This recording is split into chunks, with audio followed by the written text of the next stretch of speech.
এই তো বেশ কিছুদিন আগে আমার একটা ব্লগ চ্যানেল ইউটিউব থেকে ব্লক করে দিল। সেই চ্যানেলটাতে তাও আমার প্রায় 5 থেকে 6 হাজার মতো সাবস্ক্রাইবার ছিল। মানে আমার সেই চ্যানেলটাতে তখন প্রায় আর কিছু ভিউজ হলে আমার মনিটাইজেশন অন হয়ে যেত। আমি তখন ভেবেছিলাম হয়তো আমি এই চ্যানেলটা থেকে কিছু একটা করতে পারবো, কিন্তু না, তার বেশ কয়েকটা দিন পরে আমার এই চ্যানেলটা থেকে ইউটিউবে একটা মেল আসে। আর তখন আমি সেই মেলটা পড়ে দেখি যে আমার ইউটিউব চ্যানেলটা এটা রিমুভ করে দেওয়া হচ্ছে, এবং সেটা দেখার পর আমি পুরো ভেঙে পড়েছিলাম। মানে আমার মনটাই পুরো ভেঙে গেছিল। তারপরেও আমি সেই মেলটা থেকে অনেক রকম চেষ্টা করেছি রিকভার করার জন্য, বাট সেখান থেকে কোনো রেজাল্ট পাইনি আমি। তারপর এভাবেই 2-3 দিন গেল এবং আমি আবারও একটা নতুন চ্যানেল খুললাম। আর ঠিক কিভাবে চলতে থাকে, একটা যায় একটা আবার নতুন খুলি। বাট বন্ধুরা, এটা আমার জীবনে লাস্ট চ্যানেল বানানো। হ্যাঁ বন্ধুরা, এটাই আমার লাস্ট চ্যানেল বানানো, কারণ আমার লাইফে আমি ফার্স্ট ভিডিও বানানো স্টার্ট করেছিলাম প্রায় আমি তখন 5-6 পড়ি। আর সেই জায়গায় আজ আমি এখন কলেজ সেকেন্ড ইয়ারে পড়ি। আজ এতগুলো বছর কেটে গেল, তবুও ইউটিউবে সফল হতে পারলাম না। তো যাই হোক বন্ধুরা, আমি আর কিছু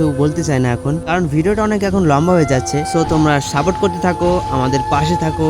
এবার হয়তো আমি কিছু একটা করতে পারবো এই চ্যানেলটা থেকে। চলো দেখা হবে আবার পরের ভিডিওতে, আমার ডেইলি ভ্লগ শর্টস ভিডিওতে।